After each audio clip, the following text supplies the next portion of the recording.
Today's episode of Friday Rolling on the BS Podcast is brought to you by SeatGeek. That is our presenting sponsor. That is the easiest way to shop for the greatest and best possible tickets thanks to their revolutionary grading system. Everything fully guaranteed. And right now, if you love baseball, my listeners still, this is the greatest deal of all time. My listeners get $10 off baseball tickets the first time they use SeatGeek. Use promo code BSMLB. Download the SeatGeek app today, or you can just go right to SeatGeek.com. We're also brought to you by our friends at Rocket Mortgage by Quicken Loans. They give you the confidence you need when it comes to getting the right mortgage if you're buying a home or refinancing your existing home loan. Get a real mortgage approval in minutes. You can even adjust the rate and length of your loan in real time to make sure you're getting the right solution for you. That's Rocket Mortgage by Quicken Loans. Apply simply, understand fully, mortgage confidently. To get started, go to rocketmortgage.com/Bill Simmons, equal housing lender. Licensed in all 50 states, NMLSconsumeraccess.org, number 3030. And we are also brought to you by one of the hottest podcasts in the nation. Oh, yeah. House of Carbs. Joe House's new food podcast. We launched it this week. Top 5 on iTunes. People loved it. He's been doing belly sourcing on Twitter. You can tweet at him at House from DC and tweet what you want from this. This podcast is an evolution of hunger, and has a bunch of guests from the Ringer family and from outside our family. Subscribe on iTunes, subscribe on Google Play, Spotify, wherever you get your podcasts. House of Carbs. It's a good one. And finally, theringer.com. We're still cranking out content this week. Basketball season. We love it. We love it. Game of Thrones coming up, but right now basketball season is still happening. A lot of signings, a lot of big picture stuff. Good times all the way around. If you missed it, I did two podcasts this week. One on Monday with Daryl Morey and Jimmy Iovine. And then the other one on Wednesday, I did a little free agent through 5 days recap thing with Chris Ryan, where we talked about Gordon Hayward, Paul George, all that stuff. So if you missed that, go check it out on my podcast. Coming up right now is a podcast that I taped 2 weeks ago with John McEnroe, who was one of my heroes growing up for sports, my favorite tennis player ever. Love him to death, and never had him on a podcast. We did something in October of 2015. We were at the Vanity Fair Summit together, hung out in the green room for 2 hours, shooting the crap about tennis, then hung out on the stage for an hour, and then drove to the airport for another. We hung out for 4 hours. It was like a 4-hour podcast that I didn't record. Talked about so much stuff, and I'm just fascinated by the guy. I think not only one of the great athletes I've ever watched. I thought he was a true genius on the court. The way his mind works on a whole bunch of stuff, really intrigued by. We taped this before the Serena Williams controversy that he found himself in a couple days after we taped the interview. So unfortunately, we did not get to cover that, but we got to cover a lot of other stuff. It's a long one. If you love Johnny Mac, and if you love tennis, and if you want to hear some interesting ideas of maybe how to fix tennis, he came up with one that I was so jealous of, I can't even tell you. But all that is coming up right now. But first, our friends, the Rock and Roll Hall of Famers, Pearl Jam.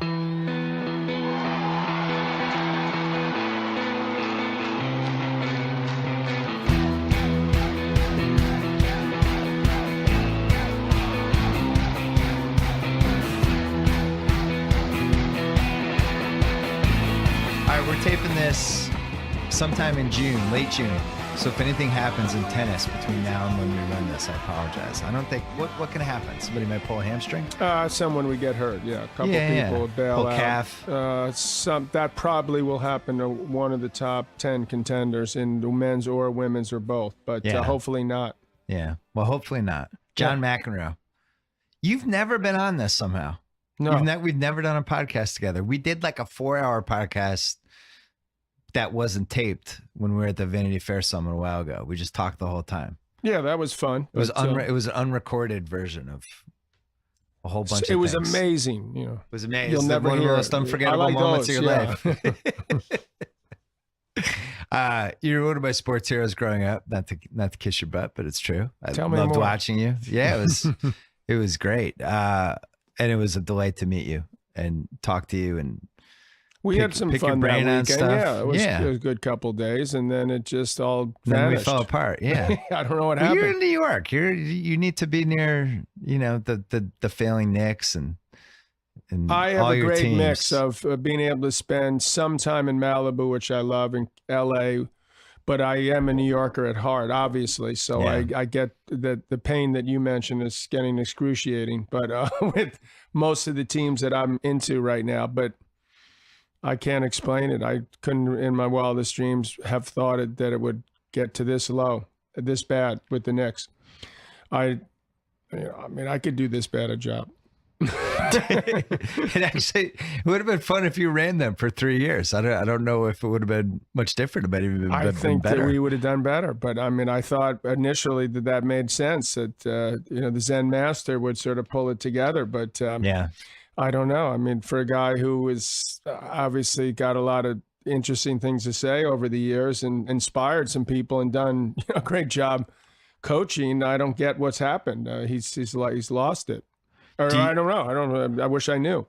Some of the Knicks celebrities who go to the games are always worried to criticize the Knicks because Dolan sometimes Jen's been nice enough over the years. Every now and then, he'll get. I mean, you sit on the floor of a basketball game. It's one of the greatest perks you'll ever get. I mean, it's amazing. You see these athletes and the intensity, and they're jawing at each other. I mean, to me, I love it. So that's, you got to be, I suppose, in this case, because Jim has been criticized so many times in the past, he meddled in the affairs, and Lenny Wilkins was there a year or two, and Larry Brown, everybody, it seemed like, and finally I guess he listened to enough people. He decided, look, I'm going to let Phil Jackson take over. Now he's criticizing, even get rid of him. Right. And he's hesitant, I'm sure, to get rid of him because he's like, look, I don't want to be the fall guy for this. I mean, for once, blame somebody else. Right. So, I mean, it's a good problem to have. I mean, meanwhile, the team has gone up 3 times in value. God knows what it's worth. And they win 25, 30 games, which is amazing. So, every team in the league just keeps going up and up. So no matter how bad the Knicks are, they're still in New York, and all the NBA values go up. Yeah, I can't bear to watch. I can't bear this a whole lot longer because this seems it's gotten to be of train wreck proportions. You're barely old enough to remember 73, right? Well, I mean, the title team. Are you kidding? Of course, I remember in 70? A lot of that. Yeah, I mean, I first started going to the Madison Square Garden probably, I'd say 68, 67, 68. I mean, very rarely. I mean, my parents afford to go to a Knick or Ranger game, but I thought that happened regularly. I mean, I thought this was going to be normal because, I mean, when you had Clyde and then they got Earl, the Pearl, and I mean, there was an amazing team, and just the type of team that you look at with sort of, to some extent, Golden State, but pass first type of selfless guys that just play defense. Red Holtzman was the greatest. Everything just seemed so rosy. Willis, limping out. Everything about it was amazing. So now, I mean, I guess the one part I feel bad about over the course of my Knick being a fan of the Knicks was when Patrick Ewing got drafted, and I wasn't really like a big Ewing lover in the beginning, but that was like, to me, a monumental mistake because not only is he far different than what he appeared, which I should be able to relate to in my own world, he seemed out to be a tremendously, I mean, I don't know him well, but just a tremendously nice person. And just totally underappreciated. He brought relevance, and I mean, I wish obviously he had won a couple, but I personally, and I think a lot of others at the time, were sort of hard on him. What do you think was the lowest moment of the last 40 years as a Knicks fan? What was your rock bottom? Somewhere, was it one of the Hubie Brown years? I can't remember. In the 80s, like that mid 80s, like after Rory Bernard got hurt. I think I did charity event in Tahoe once, and I believe I don't quote me on this, but Rory Sparrow was a center fielder, and I was at bat, and he was so close. He was just like, you can't even hit it over my head. And I thought, this guy, I've just got to pull this off, and I did. I'm sure I couldn't do it now, but just the satisfaction of sort of and torching Rory Sparrow. Well, yeah. Exactly. So I sort of felt like I think he was around that time. Wasn't that the same time? I mean, it just seemed just horrendous time. And that would probably be just before Patrick got drafted. I would say that was probably the low point, although this has gotten to be so bad that I really felt bad for Melo. You know, I mean, Melo, who's not, been on the highest. I mean, he always seems like a nice person, and he's a heck of an offensive player, but he wasn't necessarily like, that wouldn't have been the approach that I've made or done some of those things, even though he's a tremendous scorer.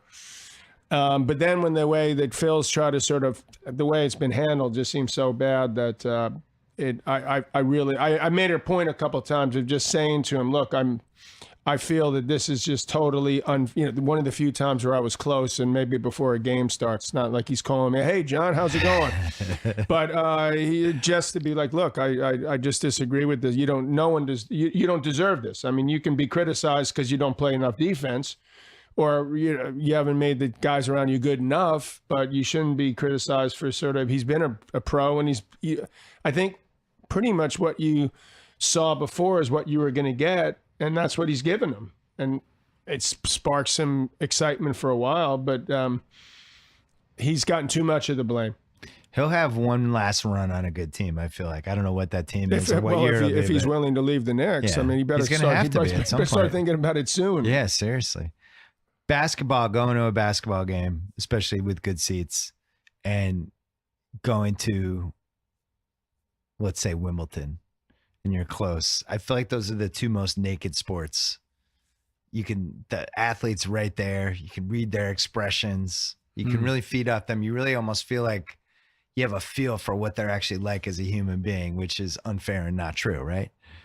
How much is true? How much is not true? Well, that's the unanswerable question, because you can be that person for a brief period of time. I mean, I went out there and I was like a crazed guy. Yeah. I'm not that. Well, you could ask, maybe my kids would feel differently at times, or my wife or ex-wife, but I don't feel like that. That's like a way that you've got to get yourself, that you have to focus your energies and everything that you're thinking and doing into sort of trying to figure out a way to beat a guy. Yeah. And so that requires a lot of focus and concentration and things that every little thing. I mean, I was too much. I mean, there's no question. That's why I like basketball so much. It seems like they found that right mix where they're into it. You can hear trash talking, but they're also having some fun. Yeah. Which is what I think that team sports have over individuals. I had a harder time just by myself being able to really appreciate the moment, feeling like I'd lose my edge. That's sort of the way I grew up. You can't throw out a one-liner and say something light. You might hurt yourself.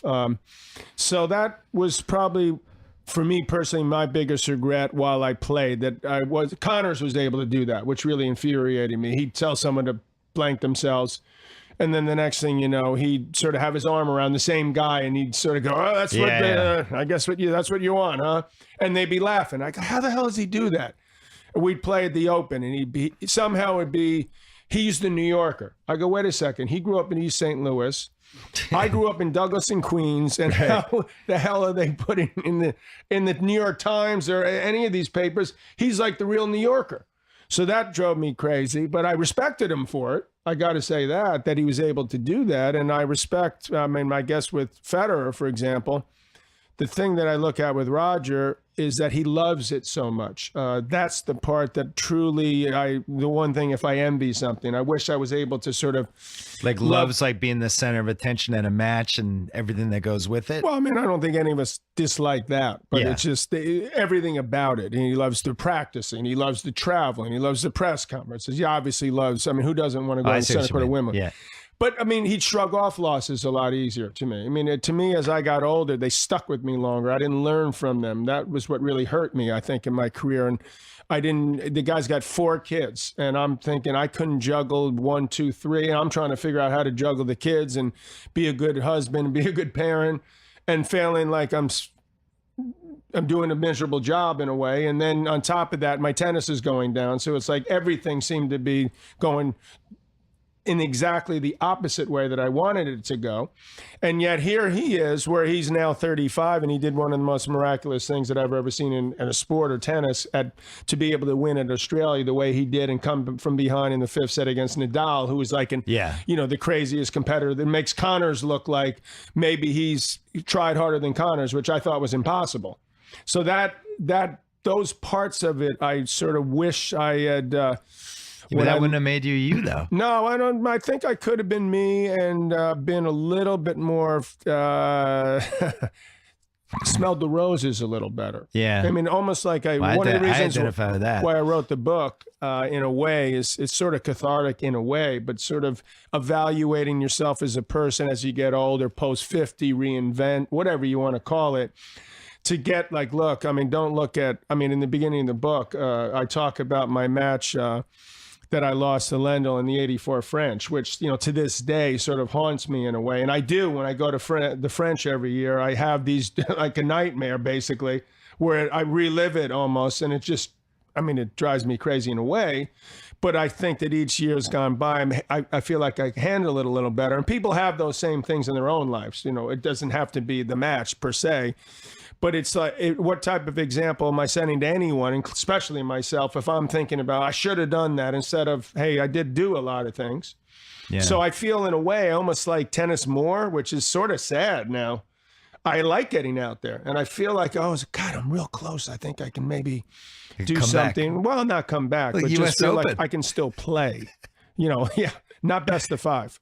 You know, I get tired after one. I get one set I'll play against. You know, at this point, I'm playing guys like, at times, Andy Roddick. Well, he's 34, and I'm 58, and he should still be. I mean, he's chosen not to play in the circuit because he didn't like the traveling, a lot of the stuff that goes along with it that I was saying Roger did like. Yeah. And that drove Andy in a way out of the game, because to me, he'd still be top 20 in the world. Yeah. So what the hell is he playing me? So that drives me a bit crazy, but at the same time, I feel fortunate that at least I'm remotely a couple times, sort of not that far away from at least having a good competition while hopefully putting on a good show. But I know my days, you know, I've been lucky. It's 40 years since I played Wimbledon. Yeah. My first Wimbledon when I was 18 years old. So the fact that I can even sit here and say that I'm walking out on a tennis court in a reasonably one piece, when you think of football players, for example, whose average lifespan is 20 years less than the average person around my age. Yeah. And I've known a fair amount of football players that are like cripples, these poor guys. And so I consider myself fortunate in a way. When I take a look back, I remember times where I was thinking that tennis on the one hand was a bit of a sissy type thing. And, you know, it was like the upper class.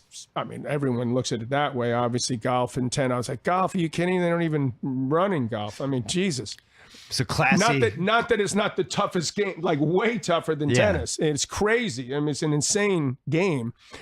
But that these guys, and you get a football player like, and I'm thinking to myself, I was at a couple of games back when my buddies were playing the Bears way back when in '86 when they played the Giants in the playoffs, and it was 17 below zero on the field. And I'm thinking to myself, thank God I'm a tennis player. Thank the good Lord. Start to appreciate this more instead of whining about it. It seems like it's a bit, you know, upper class, and which I've always wanted to change, but it just hasn't changed. It's, if anything, it's more difficult in a way. It's more expensive, and that's sort of our society in a microcosm. It's similar to tennis because the rich have gotten richer. And it's more difficult to be able to afford it. And that's one of the things I've been wanting or trying to change in New York with my tennis academy, because it's just the best athletes are playing basketball or playing football, or the size of a tennis court, they're putting 20 kids kicking a soccer ball. And they think that, oh, yeah, they know how to play soccer. They kick it. Well, tennis isn't that simple. You know, it's you can't bluff that you can play and just kick it around. It's a lot harder to get over the initial hump. So this cuts out like 99% of the people. That's, you know, people always, where's the next American, you know, champion? Well, let's try to give some of these kids a chance to do it, and I think we could succeed. There's one other factor that I don't hear mentioned a lot, but I went through the thought process with my daughter, who's 12 now, and she's a soccer player, but she could have played a bunch of different sports. And tennis, she was just naturally good at, and she's tall. And you look at it as a parent and you go, my kid loves being on teams. She loves having teammates and just being part of something bigger than just one person. And tennis is lonely, and you're out there all the time, and it's like 5, 6, 7 hours. My wife and I talked about it, and neither of us felt like she had the kind of personality to just be like, I'm by myself, just banging balls. Does it take a certain type of personality to succeed? Yeah. I mean, excuse me. I think part of the issue with tennis is that in addition to it, you're out there by yourself, and the loneliness of it and the difficulty of being able to handle a loss, for example, because you got no other teammates to sort of cry or put your shoulder. You. Now they're saying, well, they got to focus on it exclusively. This is in all sports, but I think that I completely disagree with it. As a matter of fact, I believe that part of the reason why I ended up eventually becoming the best player in the world is that I had other experiences playing basketball, for example. I played 4 years of soccer. All those movements helped me in tennis, but more importantly, it helped me with sort of friendships. It helped me with dealing with people. So I could, maybe people didn't see it at first, but hopefully growing up and, trying to figure out life, my way of growing up might have been a little different than most. But now they're, in addition to that, on top of this, they're homeschooling kids. So they're already isolated when they're on the tennis court. Then they're further isolated. They're homeschooled. Right. And so these people don't know how to function in society in a way, and they're just awkward, and they're not able to grow up, and they can't handle the success, the 1.1% that have it anyway. So that makes no sense. Right. Now, my final thing that I sort of really hopefully will change also is the idea that oh no, you go to college is terrible for your tennis. There's no players that can play, and it's a step down. And that at some point was true. And it's also, maybe it is somewhat true, that the competition level is obviously far less than it would be if you were trying to hit the circuit, the minor leagues. Yeah. It's arguable either way. It's not like the minor leagues is some unbelievable thing. But the players in tennis, and even women, girls, used to be, they could start at 16 and peak at 25. Now and men would be, say, 18 and 19 to late 20s. Now you're seeing that it's probably, with even the girls, they may be sort of coming into their own 2021 and lasting to 30, say, and the guys are 22 to 32. So it's all the more reason to allow them to develop as human beings, because it's not going to change the world. Look how tough it is for guys to try to win majors now at 20. Becker won Wimbledon at 17. Wielander won the French at 17. This is in the 80s. Michael Chang in 1989 won it. Nadal was 19, I believe, when he won the French. Djokovic was 19 when he won the Australian. But basically, few and far between for the most part. Even Roger, I believe, was 22 when he won his first major. We're not sure he's human, though. That I agree with. I don't think he bleeds. There was always rumors of a UFO dropping him off like 28 years ago. I can see that. Something. I mean, the guy loves everything. I mean, I remember recently he was playing the semis. This was not this past Open, the one before, and I always found it difficult because you're following the first match. So that match could be an hour and a half. It could go 4 hours. So you're trying to figure out when to eat and sort of rev up. So this match is going very quickly. I think Djokovic was beating Cilic real badly. And I go, Roger, doesn't that piss you off that, like, you obviously, they want you out there? He's like, no. The fans will get to see me sooner. Yeah. And you're like, he has a way of saying something that's pretty cocky. Like, and you're like, but it just sounds, he's right on. And he also just says it in a way you can't help but like the guy, because he's like, how did you do that shot? They'll ask him on the court. It was pretty amazing, was it? And he's right, though. He is right. It is amazing. I feel like he's become an honorary American. Certain athletes from other countries are so beloved here that it's almost like we've adopted them. Like him and Usain Bolt, I feel like are the honorary Americans that we have. He's that way all around the world. Yeah. I mean, he's like everywhere he plays is a home. Like if he made a run at the U.S. Open this year, the crowds would respond the same way that they would have with you and Connors or anybody from America in their primes. Oh, no. There's no question. Especially since we don't have Americans. If we had an American playing especially because in the no Americans play tennis. If we had, like, say, Francis Tiafoe, who's an up-and-comer who's got a shot at doing something pretty big, if he was playing, somehow got to the semis this year and he's playing Federer, I mean, I'd be trying to tell these people, look, the guy, he's got 18. Is that enough? I mean, maybe this poor guy won. Yeah, possibly. So, but it's amazing how people don't. The Americans have given up on Americans. Please let me get one more with Roger. I'm like, Roger, Jesus. Yeah, let's get an American. Let's get somebody else in here. I like your college thing though. I think it's smart because look at it this way: the last 20 years didn't work. That's for sure. We're doing something wrong. So if part of the rationale is no, don't go to college, it's inferior competition. Well, the other way didn't work either. So maybe you're right. Maybe we do need to. Well, and also maybe it's key to prepare somebody emotionally and intellectually and get them ready. That's true. A lot like Isner went to 4 years of college. He's been our best American. Steve Johnson was the greatest college player in history. He won I think he won like 70 straight matches, but he learned to compete. Steve Johnson, in some ways, is limited, especially compared to what the top players are, but yet he's a hell of a competitor. So he's gotten to 25 in the world. There's some basketball similarities with this, right? Like Steph Curry is at college 3 years, has a big stage in March Madness, has a couple great moments, and that confidence. You know, Draymond Green went 4 years. Draymond, it's not all the the but there are some good examples of it. Tim Duncan, that's a pretty good example, right? Big fundamental. So I laugh because that's exactly the type of person you'd want in your wildest dreams. Yeah. Well, exactly. And so the fact that people don't think that makes sense, in Europe it's different. They don't have the college system that's set up. Apparently, there's not the opportunity or the excellence in a lot of the colleges. And maybe there's more traveling. I don't know the full details. Maybe some of it's money too, right? If you can turn pro and you're 19 and you're finishing second or fourth or fifth in some tournaments, you're making some cash. If you're finishing in the top, that's one thing. I mean, no one's saying if you're 10 in the world. I was 21 in the world when I entered college. Yeah. So I'm an anomaly. No one ever would have done that. The highest ranked person that's gone in since is probably 400.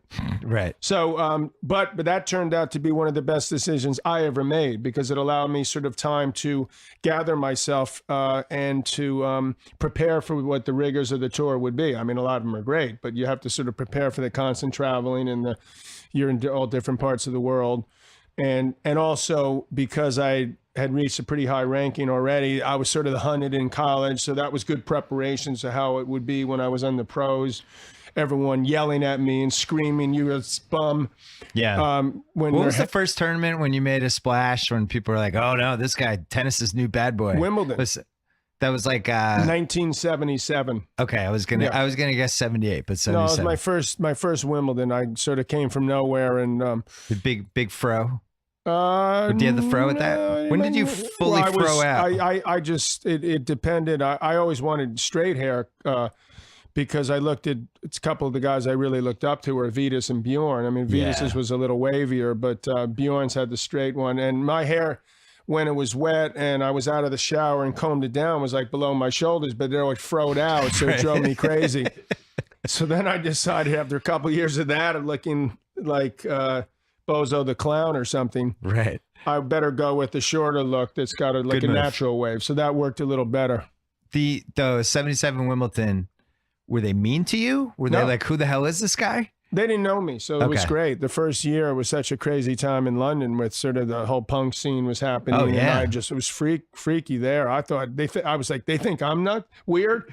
Or they call me a punk. I'm like, go down King's Road and tell me what you see there. So I found it humorous. I actually had the time in my life. No one knew who I was. I was competing, winning, beating guys that I didn't think I'd beat. I was making my way through the tournament. The guy that had... Did you think you could be number one at that point? I didn't think about it. You had no idea? No. I had, when I was 13, I played an event in Chicago and a guy wrote an article. I didn't know who the guy was, but it turns out he was an ex-tennis player. And he said, I watched this national 14 and under indoors, and of all the people I saw this one kid, and I lost fairly early in the tournament.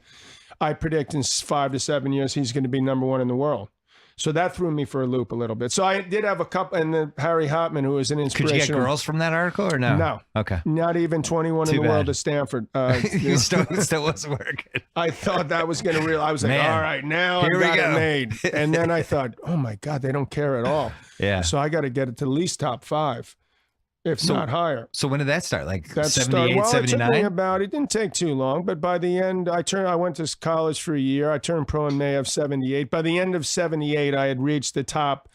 I believe I was 5 or 6 in the world, and I won the Masters. We used to play our year-end top 8 finishers at Madison Square Garden, which to me was like a dream come true. Yeah. Oh, it was amazing. Yeah. So, I mean, for me as a kid going to Knick games and my first concert, Led Zeppelin concert, and the Rangers, and I'm sitting there going, this is too good to be true.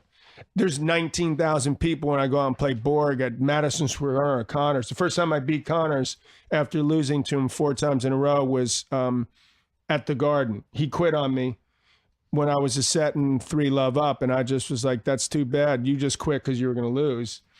And so, because he was trying to take it away from me, I felt like, and I was like, the hell. So I just made a point of putting my arms up and I support all Connors bashing on this podcast. I was always team Johnny Mac from day one. Oh, that's good. You had to pick. In my opinion, you couldn't have both.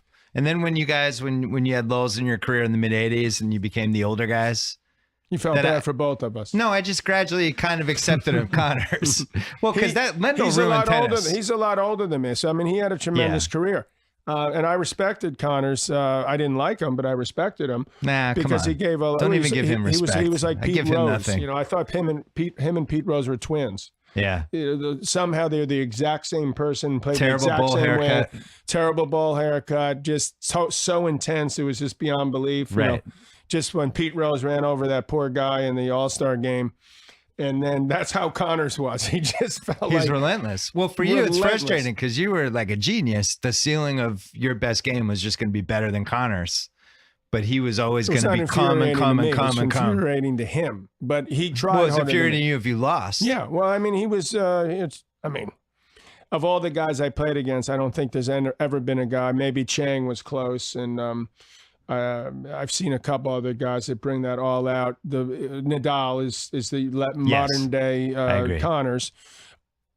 People don't realize how extraordinarily difficult that is, and how that is your biggest single quality by far in a sport. If you can bring it in every point, like it's the last one you're going to play, if you can do that, you could not know what the hell you're doing, and you'll be top 50 in the world easily.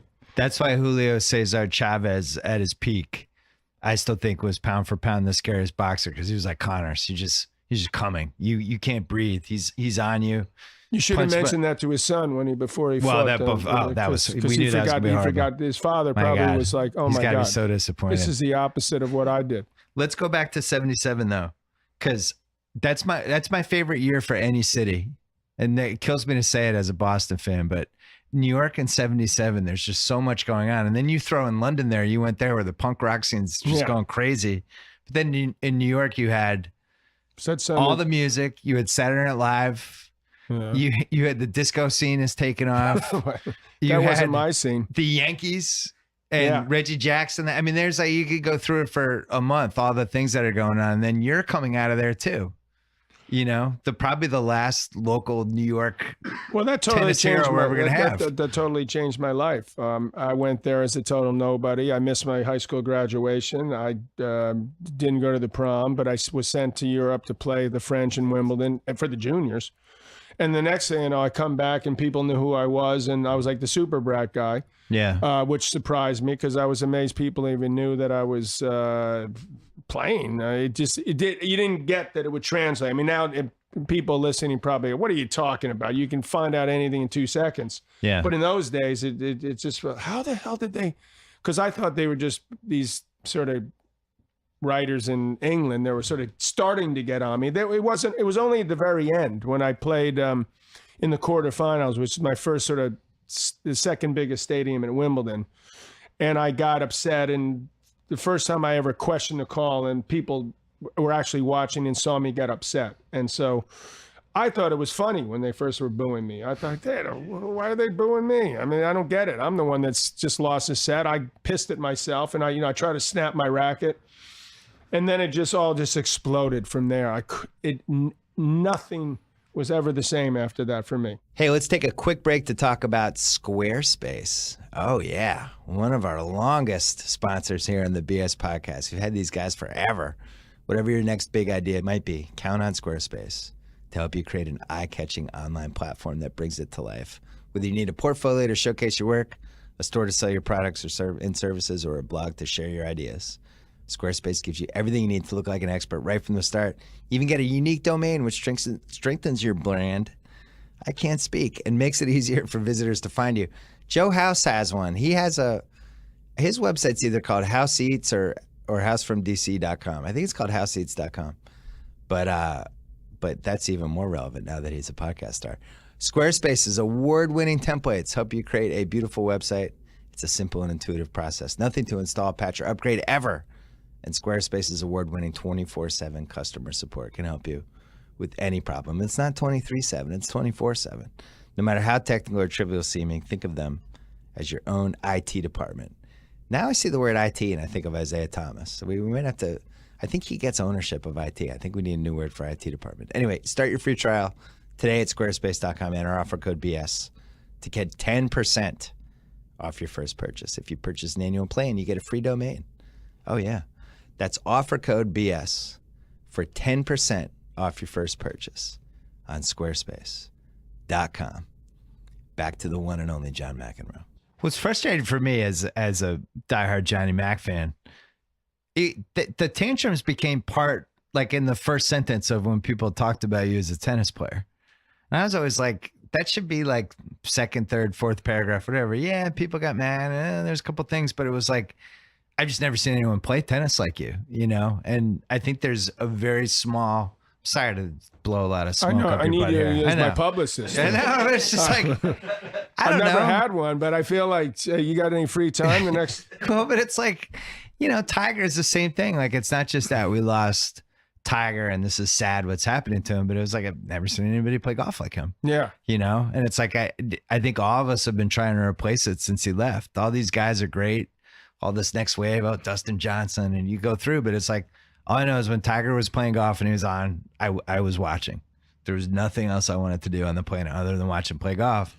You had that, and then you had Borg, who was his own, like, we'd never seen anybody like him either. There's pieces of Federer, I guess. But I think mostly Borg is a unique prototype that has not been replicated. Is that fair? I think that's fair, yeah. He's had this aura and this just look that was just tremendous. And a style to him. And he never really said anything. In 40 years or 50, I've been watched tennis. Only once did I ever see this. I was watching Wimbledon once, and there was about 300 screaming girls outside the locker room. And I thought to myself, I want to be a tennis player. Right. I was probably 14 or 15 years old. I'd never been to London, and Borg was coming out, and it was like the equivalent. I mean, yeah, not comparing it, but that type of Beatlemania. It was like totally girls crying, and never has that happened to anyone before or since. So there was something unbelievable. It was almost like One Direction. One Direction now is like Harry Styles. Well, maybe it is, but it's something like that where you can't believe how the people are reacting to him without him even seemingly doing anything. And maybe the less he did, the more crazy people went. 2 a.m. in the morning, 1978. Him and Vitas Gerulaitis decide they like the same girl. Who gets her? There would be more than one of them around, I would guess, if they were both. But they both settle on the same brunette. If it was only one, I would say that it would be an easy one. Borg. Oh, really? Yeah. I mean, because Vitas was a legend, though. Vitas was a legend, but he didn't seem to care that much. Vitas would just say he wasn't going to compete. It's going to happen anyway. Yeah. I'll just wait around a few more minutes. I don't think that was a problem they had. To sort of doing that. They had all types of options. Vitas was one of the 30 for 30s when I was there, when we were creating the series development, all that stuff. Vitas was always, I thought, one of the great sports docs that could happen. Because he seemed like... Does it not happen? I hope it does happen. Because maybe at some point. Maybe it's too late. I don't think it's too late. It's never too late, right? So you had that whole class of guys, right? Which would just never be recreated or reassembled so. ever. Because those days there was... the era combined with the guys. The era, and then the money wasn't as nearly as crazy. And so you didn't maybe correlate, I'm blowing God knows how much money if I do something stupid like stay out all night at Studio 54. Because our goal was to me, in a way, was we wanted to be the greatest tennis players we could be, but we also wanted to sort of be able to try to burn both ends of the candle. Yeah. We wanted our cake and eat it too, or attempt it. We were going to do a hell of a job trying. It was like the LeBron, Wade, Carmelo, all those guys. If you put them in 1977 and they were up all night and disco had started in New York City and nobody knew what was bad for you and you're just going. I think that's it. I mean, I heard that Michael Jordan, I don't know this to be true, but I heard that he used to like go down to, gamble on that. Gamble. Yeah. Well, that is true. I'm guessing that's not the healthiest thing the night before. No. But it didn't seem to matter when he beat up on the Knicks or most everyone else, and somehow he did it.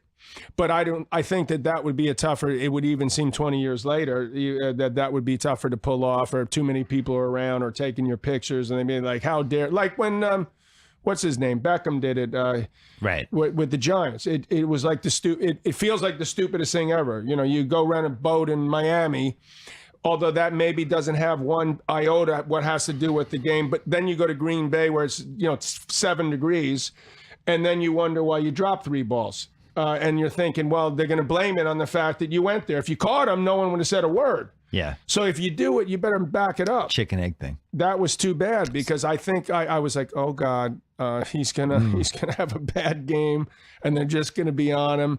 And he could have shut him up, but he just had to do do this, and now it's just gonna continue. He's like the Nick Kyrgios of football. Nick Kyrgios is probably, of all the tennis players around, he's the best and most talented of any of them.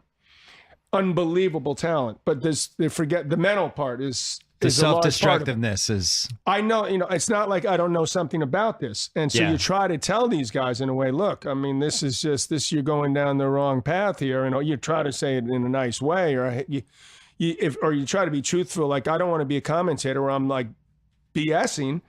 And you see him throwing a match, and he technically he may not be tanking it, but we know damn well, everyone in tennis, that he's not giving it the effort.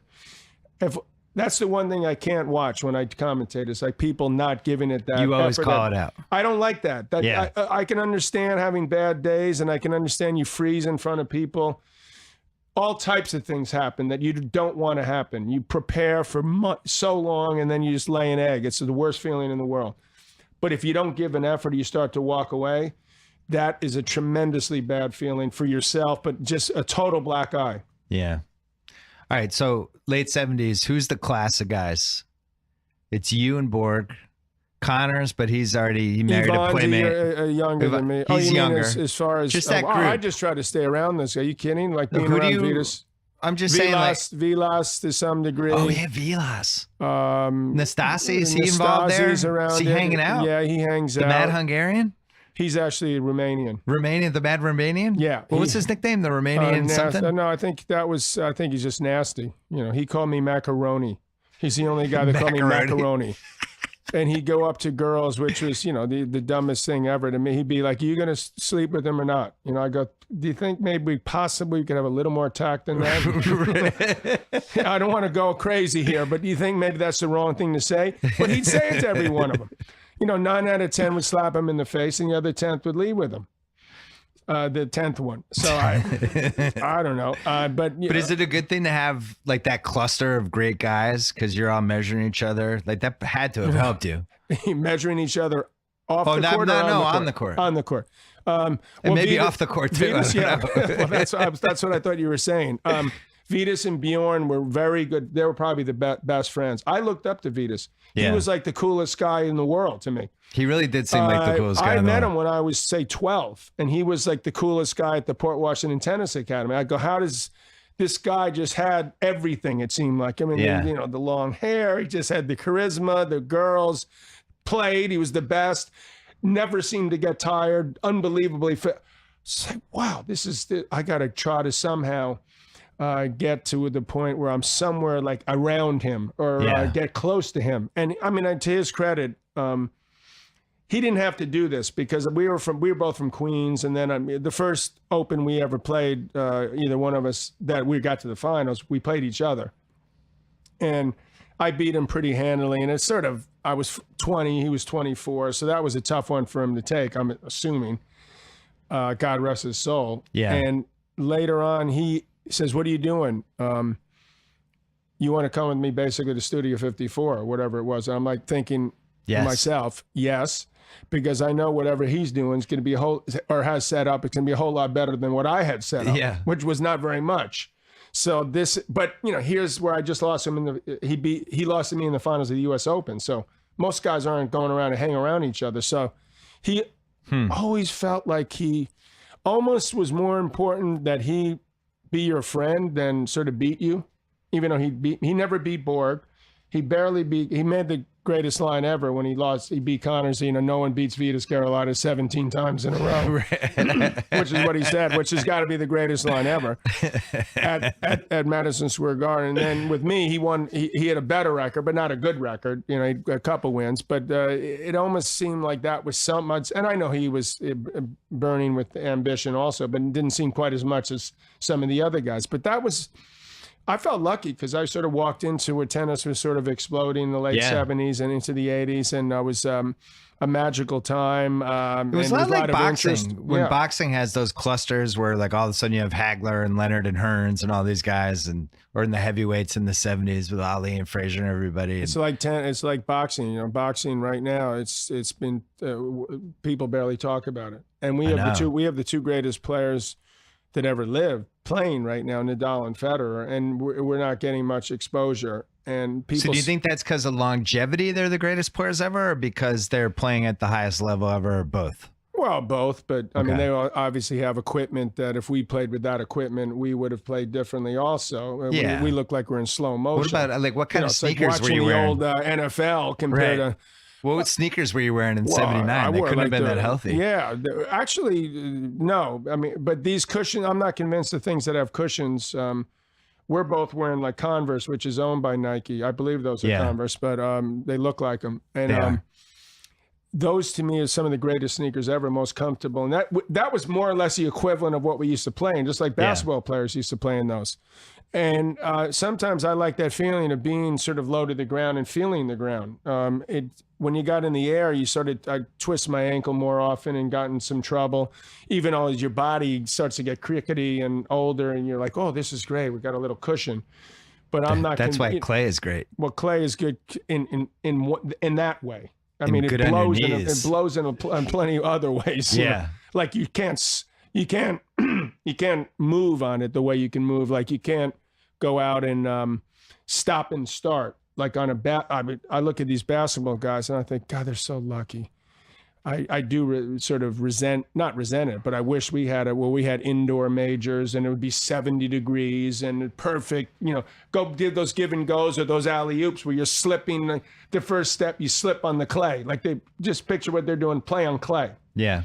It wouldn't be quite so simple. We wouldn't look like quite so bad, how tough it is to do that. So we put ourselves in tennis in extremely difficult positions to showcase ourselves the best we can, unlike some of the other sports. All right, one more quick break to talk about Spotify. Did you know you can listen to the Bill Simmons podcast and others from the Ringer family on Spotify? Oh, yeah, you can. You could be listening to this one right now on Spotify. It's a streaming service you know and love for music. It's also fully loaded with podcasts.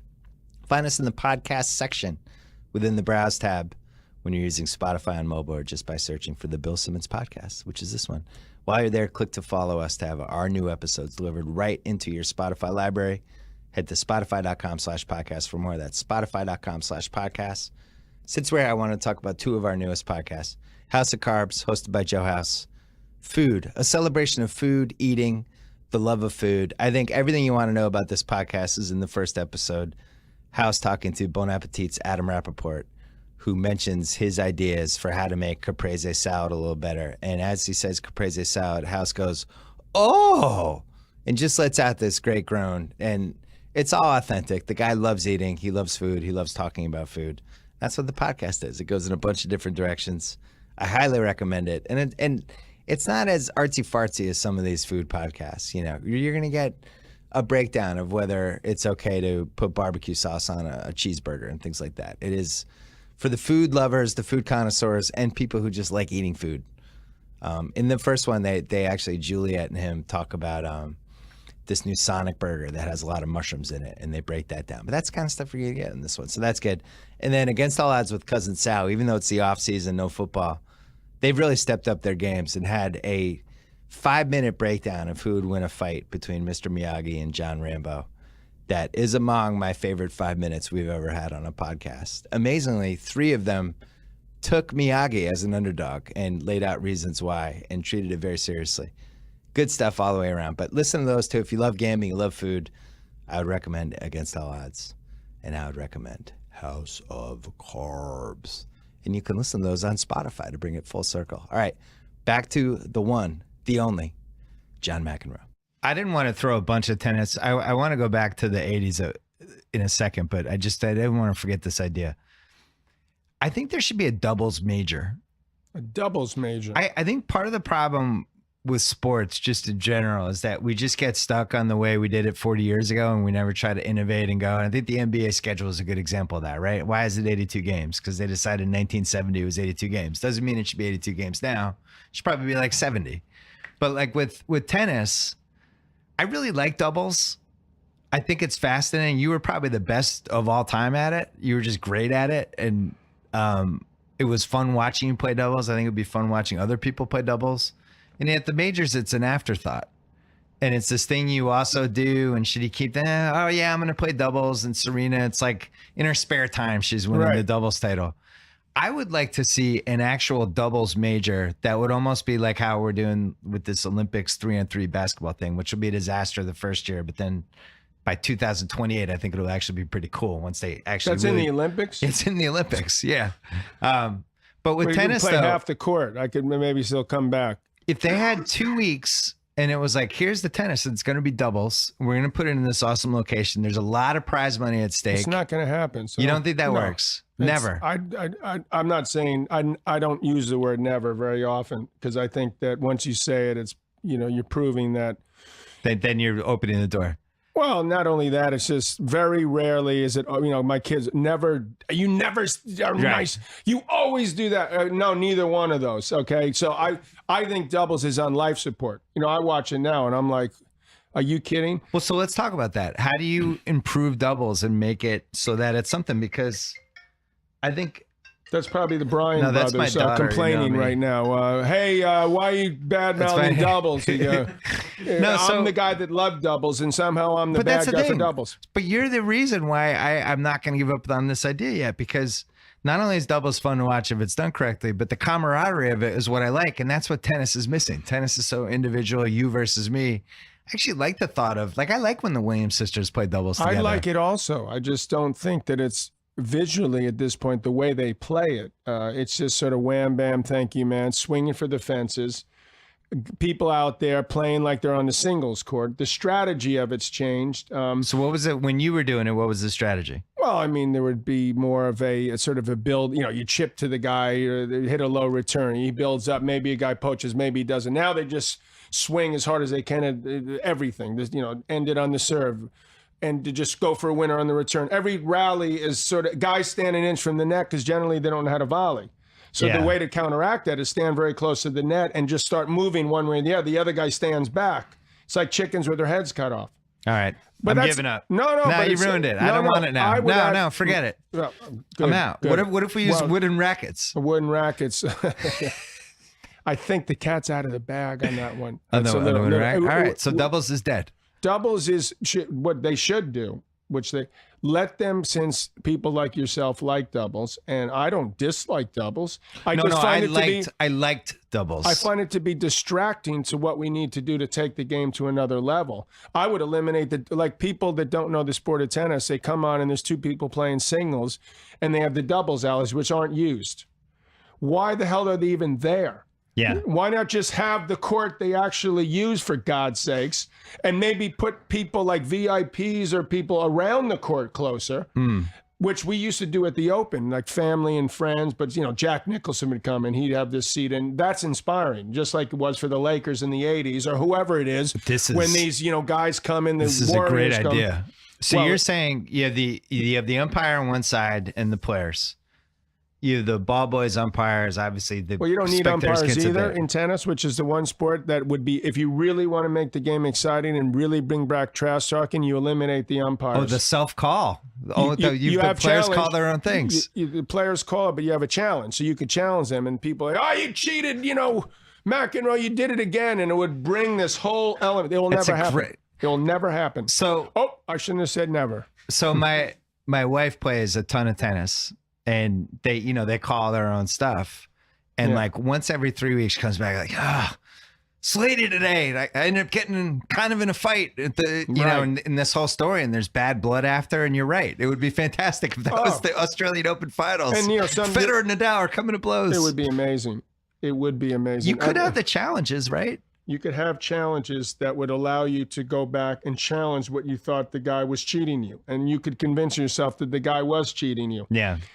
Even if it wasn't true. And then that would even add an added element of interest to when they call for the challenge and you wait for the replay. Because let's be honest, people cheat in tennis, and we know who they are.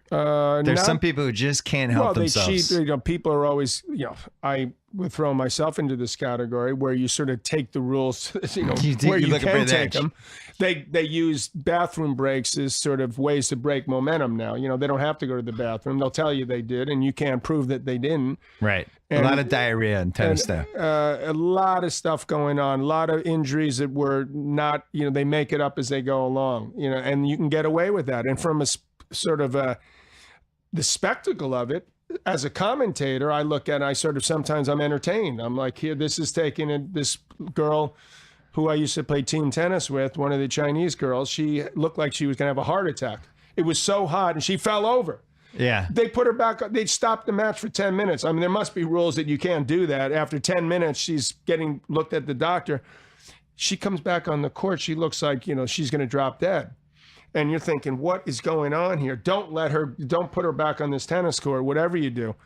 And she was out and played a little, and you're thinking, what? I mean, but from the standpoint of there's drama, real drama, it was sort of, if you see someone cramping, usually you've broken that person down, and that should matter. That should matter, and that's what you try to do, is break them down mentally or physically. That's the whole point. In the NBA, if LeBron got cramps, they wouldn't be like, we have to stop the game for 10 minutes as LeBron deals with his cramps. He would just have to leave the game. Or they'd have to figure something out, like put the air conditioning on, like what was it, San Antonio, where he was cramping? You know, I did the studio for that game. Poor guy, one day it was 89 or whatever. You're thinking, oh, sorry, it wasn't 70. Not that LeBron is not the most amazing athlete, but they're not. It is lucky when you have that sort of set thing. Yeah. It's a pretty nice thing. Wait a second. Let's go back to the no umpire thing. Okay. So we get rid of umpires. Right. Players call their own things. So around the court. The linesman you get rid of. You keep an umpire to call the score. So that I'm There's screwing up the linesman or something. Yeah, the guy in the chair. The linesman, all the other guys So he are stays. Out. Yeah, he stays. Or she, whoever it is. Players on the right or left. Maybe a couple courtside seats. Yeah. Down there either way, maybe get like 3 and 3, 4 and 4. You can you go look at the old seating arrangement at the Open in the 80s, and you'll see that it's very cool. Other side, you could put people all down the line there. Are you kidding? It'd be that like could be floor like, seats, you know. Yeah. Listen, they didn't have floor seats until the 80s. I mean, I remember when I was sitting with my ex-wife, but when my first son was being born, and I think the Lakers were the first team that I can recall. It was 86, my son was born. It was unbelievable. Yeah. I'm like, it's showtime with Kareem and Magic and Worthy and these guys. I mean, they're just showing a 30 by 30 now. This thing, I'm sitting here watching and go, this is too good to be true. Then I had a chance to do that. So the triple OT game the Celtics and Suns played like 40 years ago, in 1976. If you watch that game, there's really no court sides, and there's just nothing behind the basket. They didn't put seats there. It's just like 28 feet of space. Oh, really? And it's like, wow, what were they thinking back then? Exactly. They could have put all those. You know, and then they have no offense because you're sort of a reporter, but they'd have sort of. Well, okay, barely. Yeah. But they put like these on the floor seats at the Garden. They do that. Yeah. You're like, wow, man, they get floor seats after they just roast us, or and they've pretty much stopped doing that with the press. They like, stick them in the corners now. You see that seat up on the top? Right. Let me know how that is. Court sides. So why wouldn't U.S. Open do this? They did do it.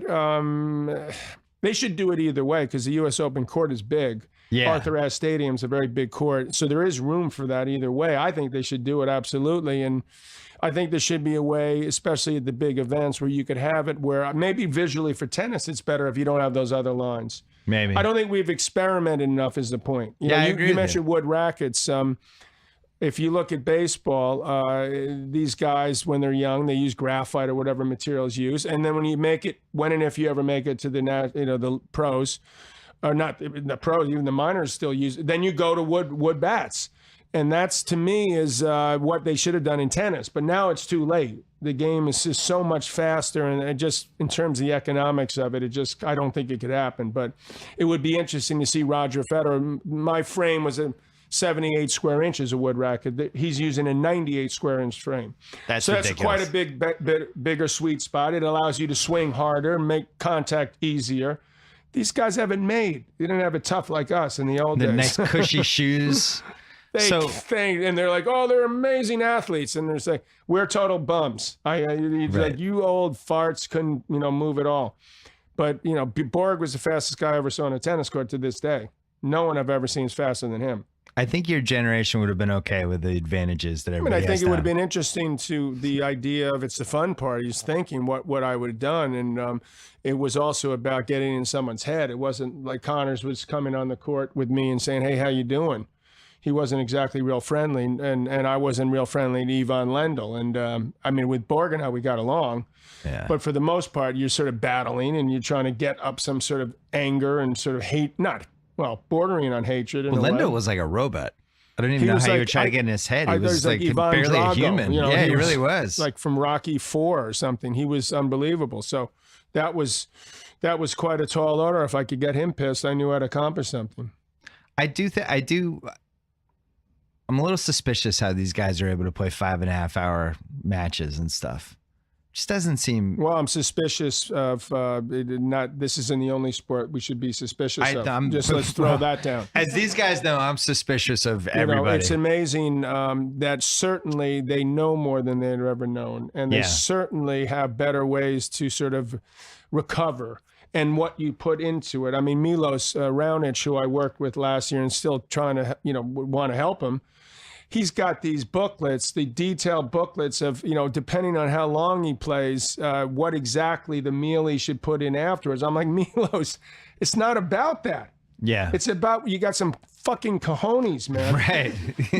And he gets that in a way, but he's so, and I don't know to what level that matters. And you wonder, like, how the hell do these people do this? Sometimes it's beyond belief. I mean, I played 2 6-hour matches in my life. I felt like I needed to get a wheelchair when I walked off the court. Well, probably before the match, you're probably having a cheeseburger and fries. No, it wasn't that bad. Soda. Well, Borg had this. He had 2 hours before, which I also already found difficult. But he'd have a steak, a baked potato, and a vegetable every meal, dinner meal, for every match he ever played. Never once did he get tired in a match, and he never was. Maybe that's why he retired. He had high cholesterol. Maybe he had a heart attack.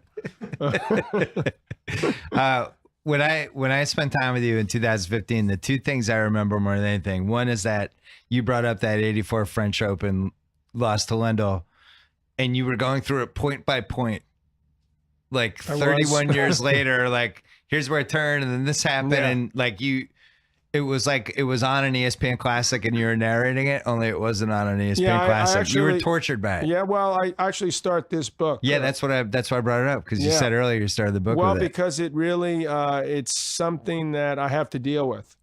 And that's crazy that you have to deal with that, though. So the thing that bothers you, you could add the Grand Slam, right? Well, I could have had it because I would have gone to Australia then. But I also just feel like beating myself. Yeah. It's tough when you beat yourself, and it's tough the way it all happened. But it's also tough because Paris is arguably the most beautiful city in the world.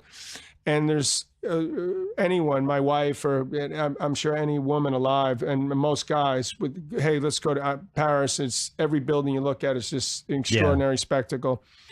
And I've been doing commentary for the past 25 years. So I go, it's nice. You get to go to the majors, basically, is what I do, which is great. But it's the scene of the crime. Exactly. So I just can't help. And then my good friends always seem to bring it up after a couple drinks. Hey, John, what happened? Are you kidding me? You're going to ask me about this now again? Did you ever pull a major out of your ass, though? I mean, maybe there was the bizarre equivalent of it that when you shouldn't have won, that you won? Well, it's probably not to that degree, no. Yeah. No. I actually blew a couple more than I would say I was able to steal one. I mean, I had a couple moments. I wasn't. Which one do you think you borderline stole? Well, I think the year that in 80, which is my probably best year, I beat Lendl in the quarters in the Open. And the next day I played a 5-set doubles match in the finals. And then this is Friday, so that should have been a day off. Then Saturday, I played Connors in the semis, and I beat him 7-6 in the fifth, where I was down. Ooh. Yeah. I remember that one. That could have gone either way. And I was down in the fourth after being down 2-1, and I came back. And then the next day, because there was no day off, I had to play Borg after I'd lost him into that 80 Wimbledon final, which is the most famous one I was ever part of. And I was 2 sets up, and it got to a fifth set. Like, I was like, oh my God, I'm going to blow it again. So that was probably my proudest moment, that I pulled those 3 off in a row and beat those guys, and showed that because people are like, oh God, you know something? You look fitter now than you did when you played. I'm like, no. Yeah. Here's my track record in 1980. Because a lot of it's mental. And it's not even close physically, even though I take pride that I'm still in shape or whatever, but this is not even comparable. I'm proud to say I watched the 80 Wimbledon match live. I'm Really? sure you get that You a lot. and 100,000 other people. Yeah, I know. It's amazing. It's a 13,000 seat stadium. You're probably about, and I hope you are one of them, but one of the 100,000 people that have literally come to me and said, I was there when you played. I'm like, no, I wasn't there, but I watched it. You know, I watched all your stuff back then. No, but that was...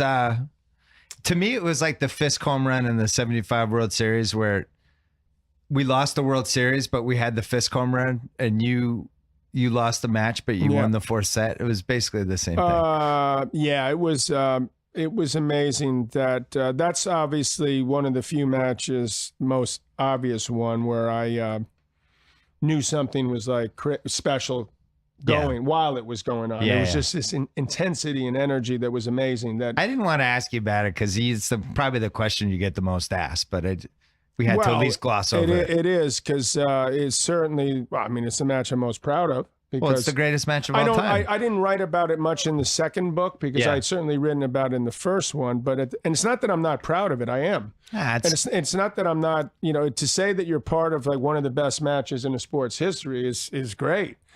Most people don't remember I lost. You know, they think like, oh yeah, that was great. You won the tiebreaker. That's why it's like the Fisk home run. People don't even remember the Red Sox lost the World Series. So that's also good. Yeah. You know, I don't bother to tell them that I dumped the fifth set. But at the same time, it's a long time ago.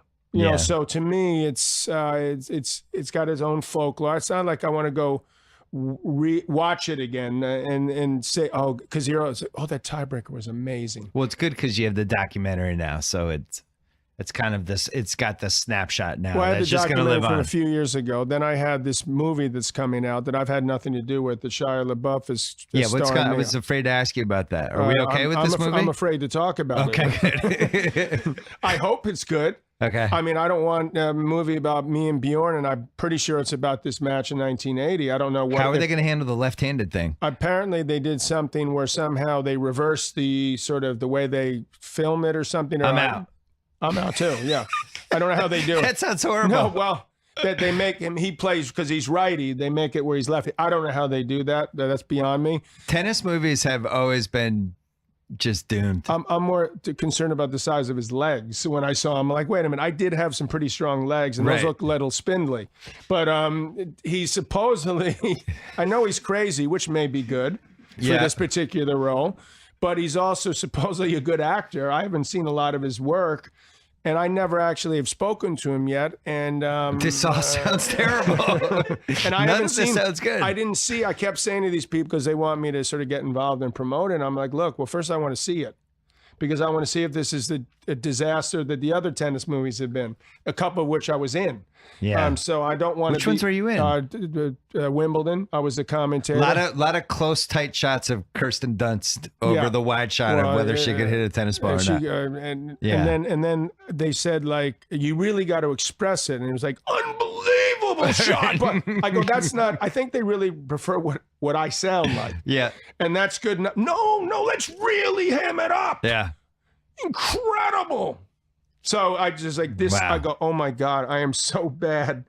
I was like one of my worst roles, feature roles. I'm trying to think. What are the other tennis movies? Spring Break with Carling Bassett. I missed that one. Yeah, you were still playing when that happened. It was actually, it was called Players in 1979. It was Dean Martin Jr. Yes. Ali McGraw, Maximilian Schell, Steve Gutenberg. I mean, a pretty good cast. All copies have been destroyed. That's a good thing.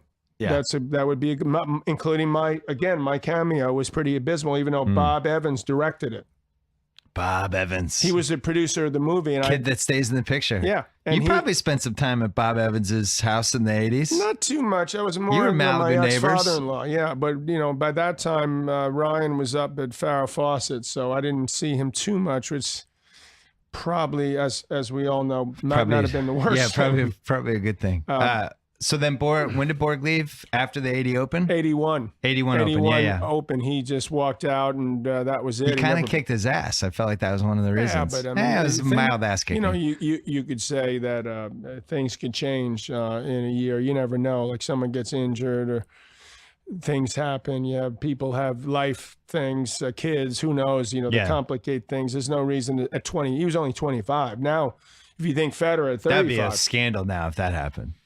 If somebody just retires at age 25. It was a scandal then. To me, it was a shame. I mean, he was my best rival, and he walked away. I was like, look, I'd rather lose some more to him because I think the game was getting so exciting. You've talked about this before, but just it was you had a loss after that happened. Just you never were able to fully replace it. I think I did a couple of years later. I had the best year, but for a couple of years I was sort of floundering in a way. I mean, I was still doing well and finished the year #1 a couple of times, but they weren't my best years. Those two, and it was disappointing. It was hard to handle. All the attention sort of was placed on me, and so that took a lot. I don't know if I was prepared for that. I really didn't anticipate that he would do that. None of us did. We were all completely shocked. I remember when he first told Vitas and I that he was going to quit. We thought he was kidding. We just thought he was BSing us, and then he said, "I'm not playing anymore. I'm quitting." And we were like, "Yeah, right," sort of like that. And then we went to this press conference. This is in Australia when he first told us. And they said, well, how do you feel about next year? It was one of the first questions. I'm very excited about next year. I can't wait. And I'm like, what the hell? Because he said the complete opposite to us. So needless to say, we were confused. But they also did some acidine things like our association. And I'm not going to bore your listeners with the details. But it got ugly where it was just, in a way, he was forced out. And this is like if you force LeBron James out because, he's got his muscles are too strong. So, you're not allowed to play again until you lose some of that muscle mass, because it's not fair to the other players. It was almost as if they said to him, unless you do certain things and sign certain forms, you're going to have to go play the qualifying, which would be that's insulting. Put the guy in the Vegas Summer League or something. You're like, what? Yeah. This is our greatest player, ever, biggest player we've had. And you're going to treat him like what? So, tennis is really screwed up in that way. I think how you've described with the void not having Borg there, it always made me wonder, like with Jordan after he won the first 3. And he just didn't have a rival, right? He's just looking for a rival. Magic leaves. He kills Clyde Drexler. The next year he beats Barkley. There's really nobody on the horizon. And, there's been a million theories why he retired that first time. But I always felt like that was part of it. Whereas you look at somebody like LeBron, and from the moment he showed up in the league, he had these carrots being waved in front of him. He had to beat the Pistons. Then he had to beat KG and the Celtics. And then what about the Knicks? I mean, he never was really that worried about the Knicks. You didn't even mention Ewing. He had to overcome the Spurs, Knicks. And now he's got the Warriors, and it's just all these carrots. I'm talking about Jordan. Yeah, come on. But I think that's important. It'd be great. Is you need that carrot kind of dangling. I mean, that's what was so great when you see Larry and Magic. Exactly. It's the greatest. And so Jordan came along, and he was in a way. I'm not comparing myself to Michael Jordan, but I tried to. I wouldn't be against it. I would sort of get. I was one of your biggest fans, so I would support it. Thank you, but just in terms of following like Connor's Borg. Oh yeah. And then you try to get in that mix and get respected, and Jordan eventually did that. And he's become the greatest player, ever, or him and whoever you want to ask. But even then, you still have this thing about Magic and Larry. In a way that elevates them now even to another thing. Wow, totally. Isn't it great they got it together? And I had this thing with Bjorn where I sort of maybe bypassed what was going on with him and Connors and become like the equivalent of Magic and Larry, and then lost that. Yeah, which was a bummer. Well, you also because had a great it wasn't the same with Lendl. No offense, even though Lendl was arguably, could be better. Some people could say he was a better player. No, but I wouldn't. But nonetheless, there was a void. Mats Wilander was a great champion, but he wasn't Bjorn Borg. Yeah. So what is that thing? What are the the board that people hit the tennis balls against. Some backboard. Is that what it's called? The backboard? Like the wall or the wall, whatever. Yeah. That was Lendl. That was his style. Supposedly, it just felt like it was just like hitting. Yeah. There was no personality. There was no charisma to it. That I didn't feel like there was an artistic anything to it. It's still the same. He was just like a tennis robot. You should see him coach. He's like that too. Yeah, the Federer or Nadal, and the fact that that's still going. Do you think they have that for each other? Do you think they measure? Because Federer's such a nice guy. I wonder if he measures anybody against himself. I don't know what I think he in terms of like. Do you think he wakes up going, "I got to beat Nadal. I want to be the champion of this." He knows that Nadal's made him a better player and vice versa, which is important. Yeah, he's probably like grateful for him, right? Yeah, he is. Exactly. That's like he appreciates the fact that people used to hit to his backhand, so therefore his backhand could get better. Yeah. You're like, how does he turn lemons into lemonade? He does an incredible job of that. So that's the way Roger is. Nadal, you can see he tortures himself, even though he's an amazing athlete, obviously. But he's so OCD and he's touching everything and he got to move. And, and Roger's just sort of cruising around and he's got, touching every part of his body, every point. He'd drive anyone crazy. Yeah. You almost hope he'll lose a little so he doesn't have to do this, The poor guy. I don't know what he's going to do when he's retired, man. He'll be like an Evian dealer, She's working at Starbucks, just making So it's not easy coffees. Being out there. I, had my own things, so I'm not sitting here saying that it's and in certain ways it's great. But Federer, he loves everything about it. I would more towards say, hey, you certainly measure yourself up at the people around you, whether it's Connors, Borg, Lendl, whoever. Yeah. Then along came Sampras and Becker, and I'm like, oh my God. These guys are much bigger. They're hitting it a lot harder. I've lost like a third or half a step, and this is bad situation because they're just coming out and just swinging for they're serving bigger than anyone I've ever seen in my life. Nothing had ever come close to what I saw with Becker and Sampras. Any server. Yeah. I played Becker at 18 in an exhibition in Atlanta at the old Omni, I believe. It was like great crowd. And I'm thinking to myself, this guy's got the biggest serve in the history of tennis, and he's 18.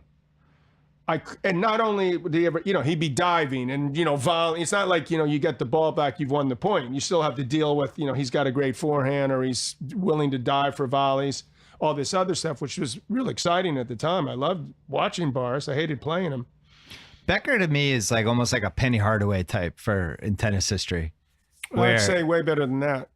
Well, Penny Hardaway was top 5 All-NBA during a really good year.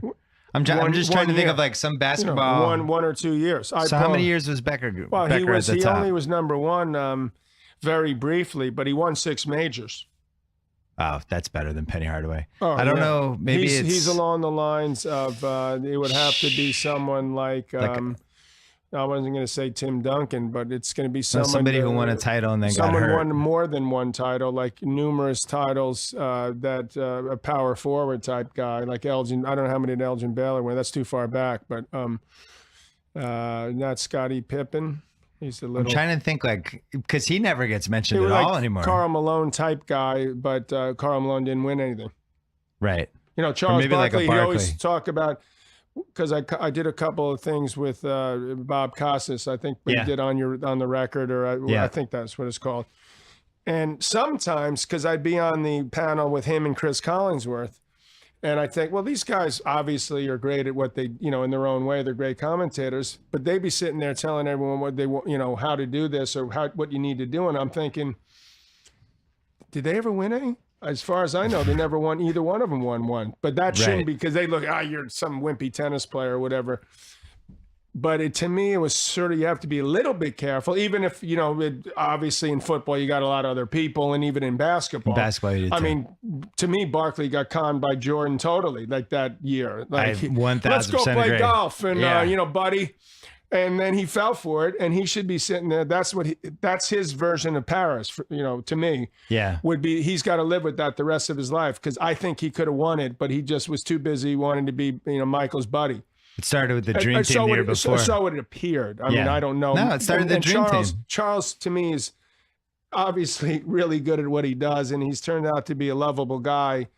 And he was a great basketball player, but he got burned the way I got burned. Yeah. Is the way I look at it. So what held back Becker, just out of curiosity? Why wasn't he one of the top 6 players ever? Becker's going to be one of the top 10 or 15. You know, his body didn't hold up too long. And he's a tremendous player. He got to 7 Wimbledon finals. He won 3 of them. So wait a second. It sounds like we're talking about Shaq then. Maybe Shaq. Because Shaq was like the 12th best player ever and probably should have been like the 5th. Yeah, that could be about right. Yeah. That's unbelievable good, athletes. He's very big. He was extremely like unusual for a tennis player, that build. You know, he looked like he'd be sort of he stood up real straight with the posture and intimidating, 6'3", which for tennis at that time would be the equivalent of about, I don't know, about 7 feet or 7'1", but 6'8" in basketball. Is he the greatest athlete who's ever been a good tennis player? Who? He's Becker. He's got to be up there. I'm trying to think. He's not the greatest athlete. He isn't the greatest athlete, actually. Who do you think it is? The greatest athlete who was ever good. Borg to me was the fastest, and then Djokovic is sort of the most sort of Gumby-like and ability to play sort of like in crazy positions. Yeah. And Roger's the most beautiful player I've ever seen play, and Nadal is an like amazing specimen. Yeah. Those are the guys I put like up there at the very top. And Lendl became a machine, but he's not at their level. Yeah. I don't think, but that's a pretty high level. So even though you get this question all the time too, just for my listeners, so you think Sampras is the greatest ever on grass? Yeah, I think Sampras. These players now, they scoff at me and they say, "Oh, they return his serve too easily." I don't buy it. Again, the grass is different than when he played. It's easier. It's a truer bounce, which I think all of us would have preferred. Yeah. Why not? We were taught shorter backswings and take the ball in the air because there was a lot of bad bounces. Now there's a lot better so that people can afford to stay back, although I think they stay back way too much. But Pete, to me, was the greatest fast court player. Rod Laver was my idol, so I put him up there. And then I put, 2 years ago, before Nadal started having a lot of injuries, I thought Nadal's overall record was better than Rogers. I was going to give him a slight edge over Roger. Now I've shifted back to consistency-wise and overall record. Rogers is better. And he's recently beaten Rafa 3 times in a row. If he had lost that Australian match, you could have swung back at 3-1 in the 5th when Nadal was going to pull that out of his rear end and win that thing. You would have said, because that was the fastest court I've ever seen an Australian Open played on, which is not normally Nadal's best surface. And he was handling. He beat Milos in the quarters. He had that 5-hour match with Dimitrov, who's trying to make a name for himself, can't get over the hump. Then he's got 3-1 against Federer. So those are the 4 guys I put 1, 2, 3, 4, and then I probably put. But you were the one who said I thought you had to say by the surface though, right? By surface, yeah. Like slower court, I put Nadal, and then like a hard court, I put Djokovic, and overall, I put Roger because he can play on all of them.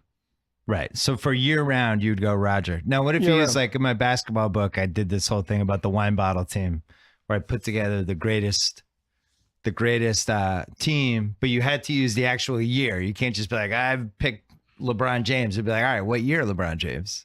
You give me 2013 LeBron James, and same thing. Magic's a really good example because it's like, do you want 87? I score more Magic, or do you want 85? I'm just completely selfless. I'm the point guard Magic. That's a tough call. So who would you? What wine bottle tennis player would you pick if you had to go through one season, all 4 tournaments? Djokovic, when he won, he was holding all 4 at once. And so, this past French, I mean, when he won the French last year, he had all 4. Now he's got none. So he's like become somewhat of a shell at what he was a year ago, which is almost as surprising as him winning all 4 at the same time, because that hadn't been done for 37 years. And then he fell off a cliff. Well, he's had, some, I don't know exactly, but some off-court stuff that's complicated things. And then I think Roger, 2005, won 3 of the 4, and he was in the finals of the French, the one he lost. Connors, 74, won all 3. They didn't let him play the French.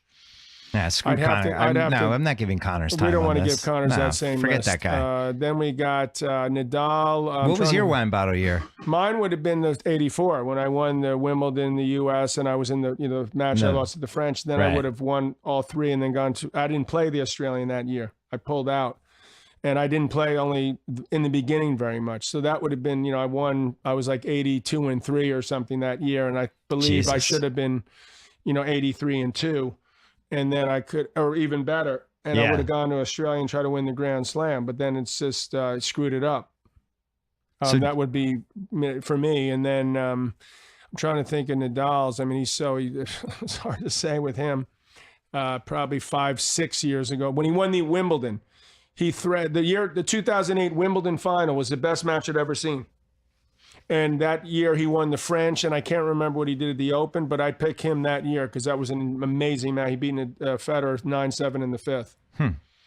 And Serena is still the best tennis player of all time if you're measuring her versus whoever the second person she was going against is, right? The gap between her and number 2 is much bigger than any men's tennis. I don't know. I mean, not on clay. I think like Steffi on clay or Henin and Justine Henin would cause some serious problems. But anything like on a quicker court, I think she's the best. And she could win on the clay too. I mean, she's just an amazing athlete. And but even more so because she obviously is an amazing athlete, but her will. Yeah. She's come back from more matches where she's match point down than any player I've ever seen, and won the tournament or won that match. And that's not easy to do. I didn't do that much. And she's had had it a lot, 10 times or 50 times or however many times more difficult than someone like myself, being a black girl in a white man's game, basically. Yeah. So the fact that she's overcome that and been able to be as successful says a lot about her. I mean, one is that she's so much better than everyone, but also that she's been able to persevere. Her sister was killed about 10, 15 years ago.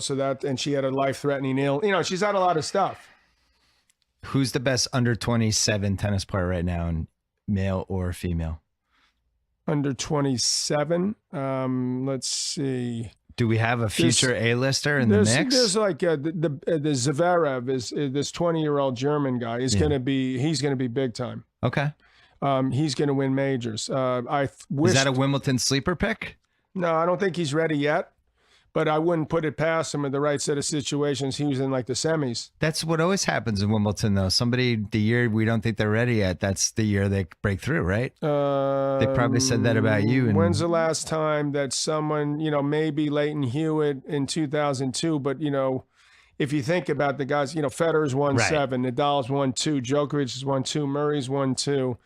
I'm trying to think of who the other person is, but Krajicek in '96 came. Even he wasn't out of nowhere. He was like the third best grass court player. It's very hard to be out of nowhere. One reason I work with Milos, besides I like him, he's a good kid and he's extremely serious and wants to make himself better, is that he was one of the few guys I thought that could win Wimbledon. There's only like 6 guys to me that could win it. It's a small group. There's other guys that could make a run and cause problems, but they're not going to win it. So who are the 6? The 6 would be Roger, Rafa, Nadal. I mean, I said Nadal, Djokovic, Murray, Milos.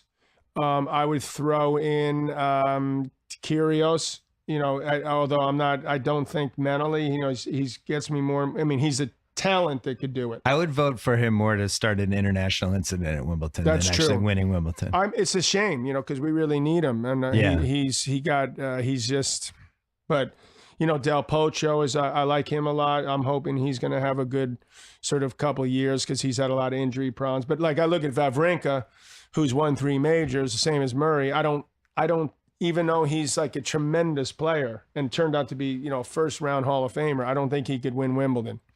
All right, I left some stuff on the bone for the next time you pass through town. Beautiful. There's some scoring ideas I have. I have some ideas. There's other stuff I want to talk about in the 80s, but we'll save it for the next time. But really serious, when maybe the really seriously book comes out. But I think this is but seriously. No, I think the book hopefully will be something that will be looked at favorably. And hopefully people will get an interest out of it. It's more like my last 15 years because I did this other book. So I'm hopeful that people will have some fun with it and hopefully see that having some fun with myself and that I've learned a little bit over the years. I mean, Lord knows I'm 58 for God's sakes. I better learn something, right? Bill, thanks for having me. John McEnroe, thank you. All right, that's it for this week for the BS Podcast. Thank you so much to Spotify. Remember, you can listen to the Bill Simmons Podcast and others from the Ringer family on Spotify, the streaming service you know and love.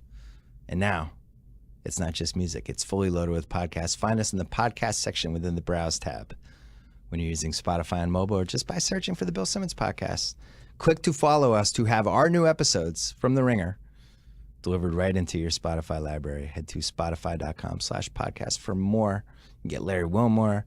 You can get Joe House, Cousin Sal, Ringer NBA Show, Ringer NFL Show, The Watch, Achievement Oriented, whatever you want. It's all there. Spotify.com/podcast, or search for us on your Spotify browser. Your Spotify search browser, I should say. Also, thanks to Hotel Tonight, the app that helps you find amazing hotel deals at the last minute up to 7 days in advance. Perfect for a spontaneous getaway or indulging in a little staycation. They helped a bunch of Ringer staffers who are going to Summer League in Vegas. And just for fun, you should download the Hotel Tonight app and just check what last minute rooms available they have in Vegas. You can be like, oh, wow, I can be in the penthouse suite at, name some nice casino at last minute notice. I'm going to grab it. I'm feeling myself. I want to be in the penthouse suite. Better for gambling. But check it out. Get in on those Coda last minute deals. Download the Hotel Tonight app right now. Don't forget to subscribe to House of Carbs. Do it for Joe House's stomach. Don't forget to listen to all of our podcasts. Don't forget to check out theringer.com. Next week, have a bunch of celebrity guests coming in. A lot of celebrities in town all of a sudden. So we're gonna bring some of them in, and I'm gonna interrogate them and make them groggy and make them say stuff that'll become newsworthy, or just have a good podcast with them. Anyway, enjoy the weekend. July, things are settling down. Take a break. Game of Thrones coming up, NFL coming up. Good times. See you next week.